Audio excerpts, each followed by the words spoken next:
Hello, hello, hello, and welcome to all beautiful souls out there. And you're listening to the Restore My Soul podcast. I am your host, Princess Millens, the founder and president of Blessed and Beautiful International. And my mission is to help women push through grief and burnout so that they can experience health in every aspect of life. In this space, you will hear personal stories, practical information, and expertise from myself, as well as my special guests. We do not offer medical advice, but women can learn to heal by creating a mindset to grow past their grief using biblical principles. No matter if the loss is from death or divorce, there is hope for restoration. So let's push through this grief together, one episode at a time.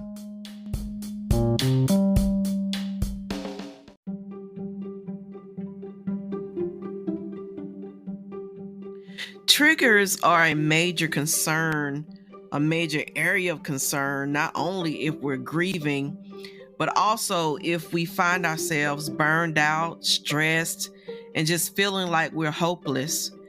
I often get this question that how do you effectively deal with triggers? So in this episode, we're going to take a look at understanding emotional triggers and some strategies to help us cope and manage them in a healthy way.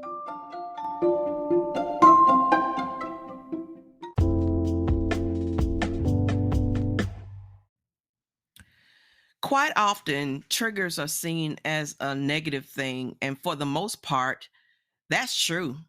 But sometimes it takes on a whole different meaning when placed in the context of grief, stress, and burnout.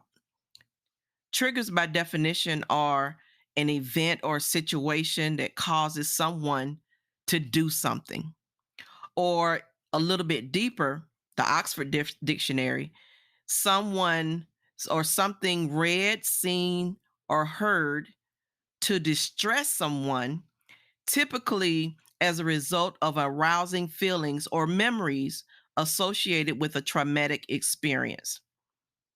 And so, because we know that triggers are a very emotional reaction, it is necessary to understand them. I remember a day when I went shopping, just going down the aisles like normal, and all of a sudden walked past my son Anthony's favorite snack. Now, if you're just joining me for the first time, my son Anthony passed away in late 2018 at 20 years old. And obviously, it has been very difficult, but he, along with so many more things that have happened in my life, I now help others who struggle with grief and all that it brings to hinder us and many times make us paralyzed in our effectiveness, personally and professionally. Okay, back to the story. So I was in the store and I walked past Anthony's favorite snack. And every time I would go to the store when they were little, and I asked, my children was little, and I asked everyone in the house, do they have any store requests? And his answer would always remain the same, this particular snack. So as I walked by it in the store, it was like it was illuminated. And I had passed it many times before, but this time it was different. And as I took one in my hand, I remember the tears welling up in my eyes. And now I'm in the store and I'm not trying to draw attention to myself, but I just felt like screaming.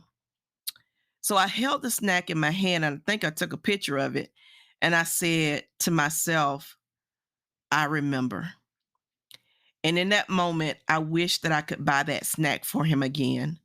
So I held it all in until I made it to the car, but quickly realized that that was a trigger. Something that seemingly seemed that small thing made such a great emotional response that was seemingly out of the blue. Now, when I say out of the blue, this probably happened about 2 years 2 years after he passed away. And sometimes you can get caught off guard emotionally with triggers.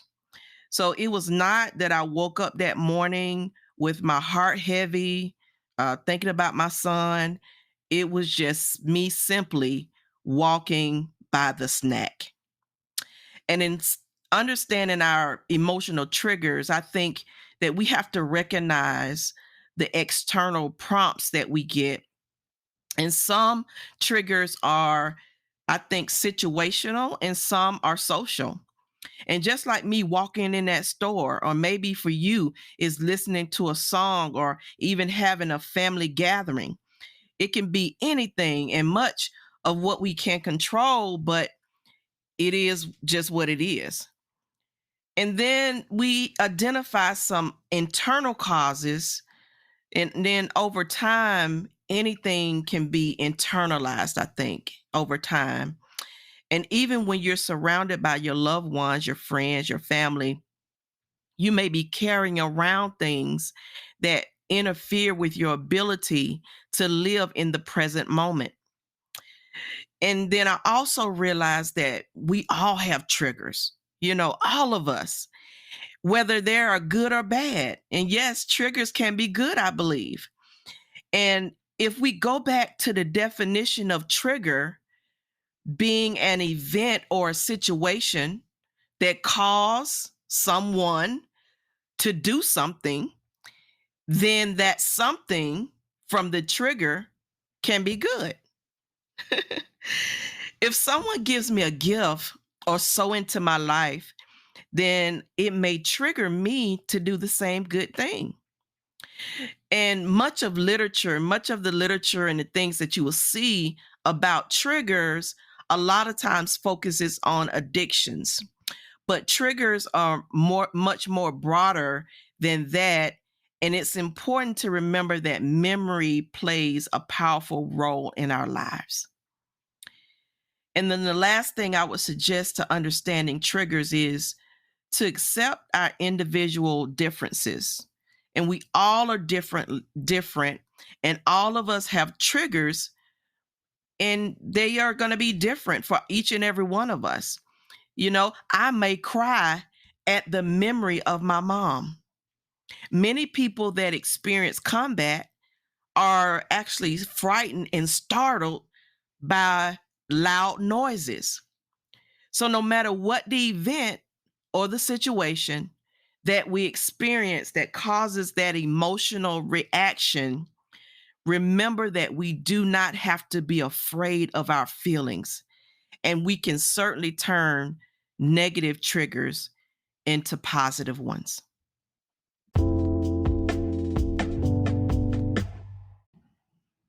Hey, here are some keys that I believe that we can use to manage our emotional triggers.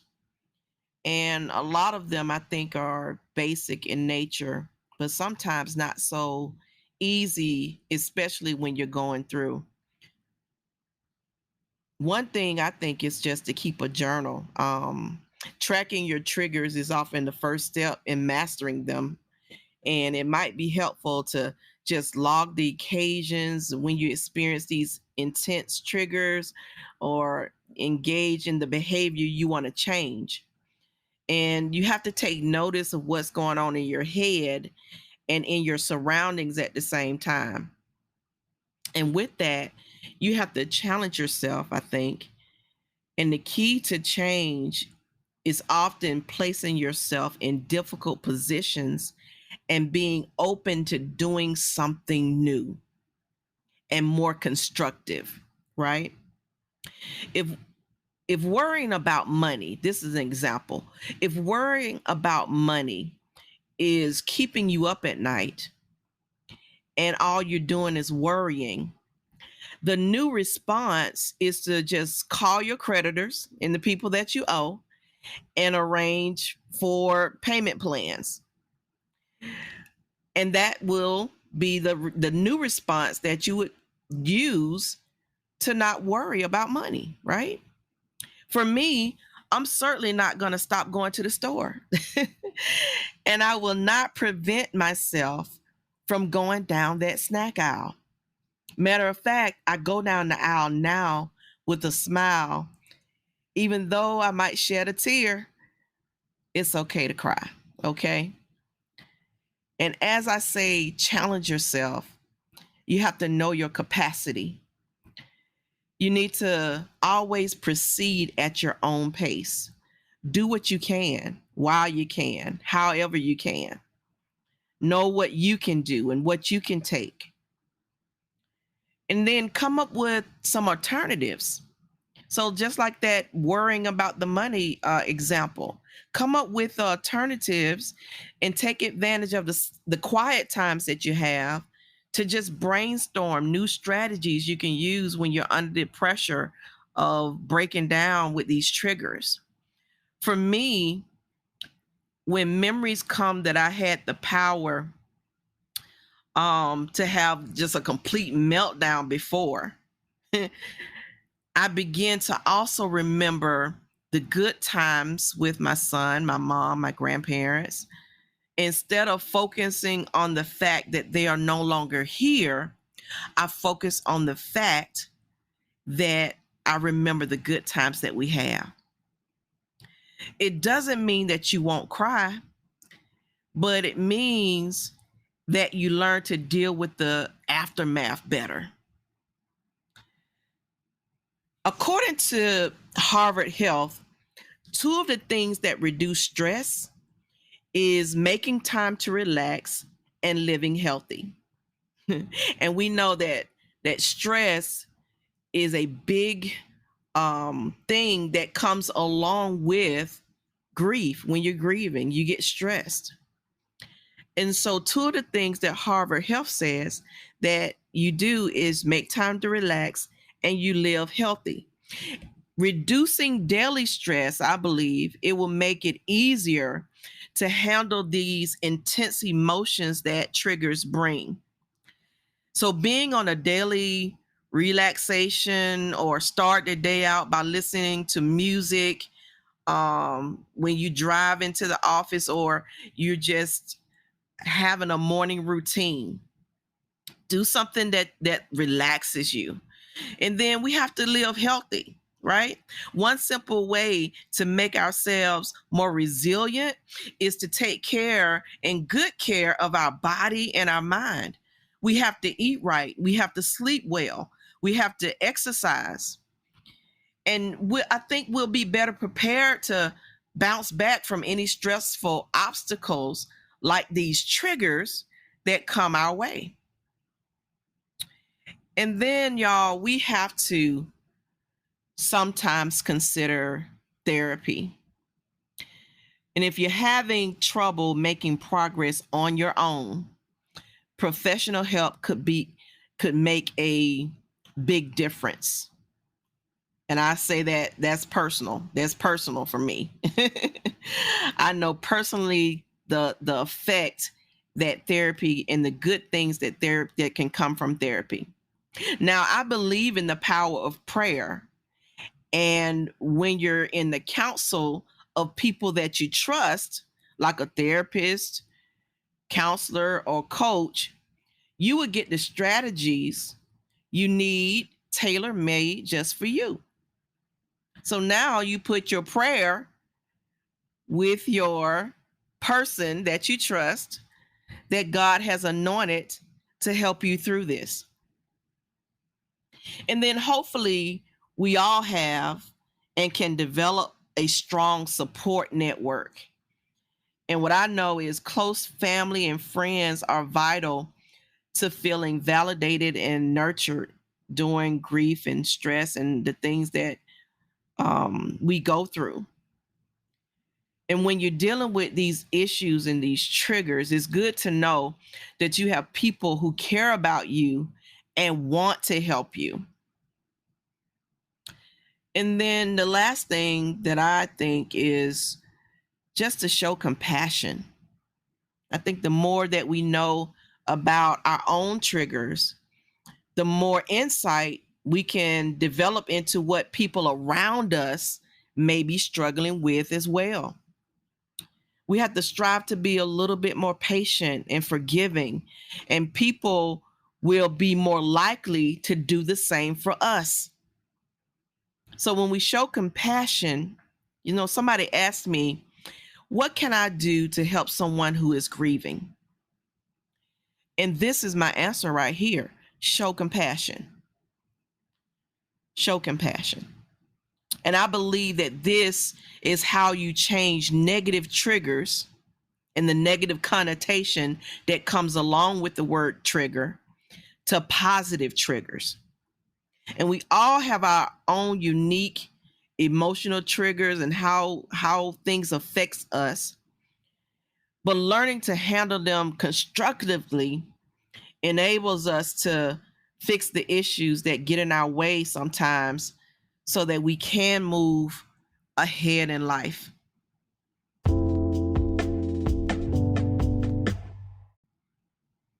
Let me encourage you.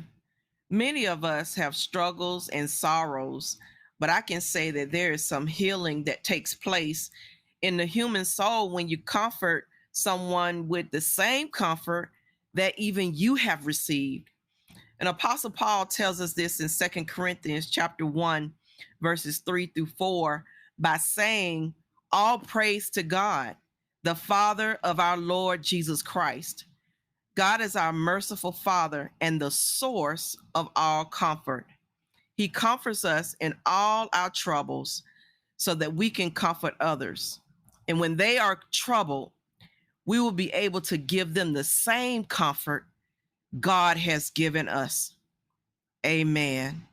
So when we get solace and comfort in the fact that even as God comforts us in our triggers, in our hardships, and our struggles, that we give the same comfort to others that he has given us. That's my goal. And even though our triggers are an emotional response to some type of event or situation that causes us to react, we teach ourselves the positive side of triggers and that they are okay when we're able to manage them well. There's no need to try to control our natural emotions in sadness, because it has been said that our need to control our emotions is evident that our emotions are controlling us. So we release the control today and give it to God the Father, the God of all comfort. Now may the Lord of peace himself give you his peace at all times and in every situation.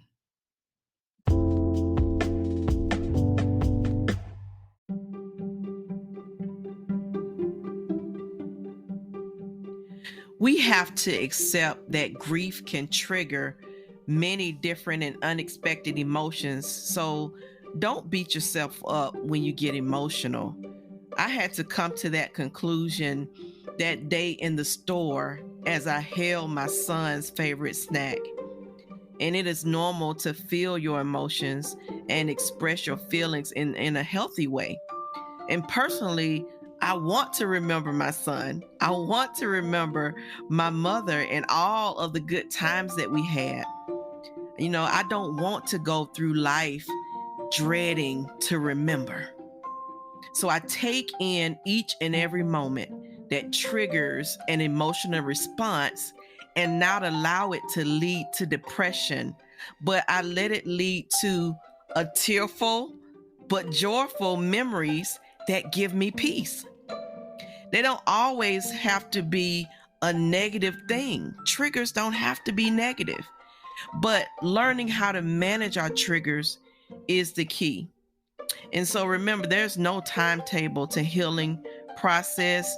You're not expected to heal within weeks, months, or even years. Try not to rush yourself because you see some other people that seem to be doing well after a few weeks, after a few months. And don't try to abandon your own process just because it was faster, it seemed faster for other people. I always say comparison is the thief of joy. So don't allow yourself to get caught up with comparing your journey to anyone else's. Be patient with yourself and let the process and journey unfold one day at a time.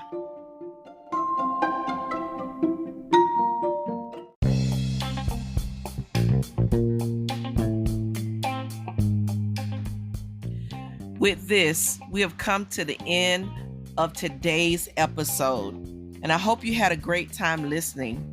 I want to thank you all for joining me right here every Friday at 6 p.m.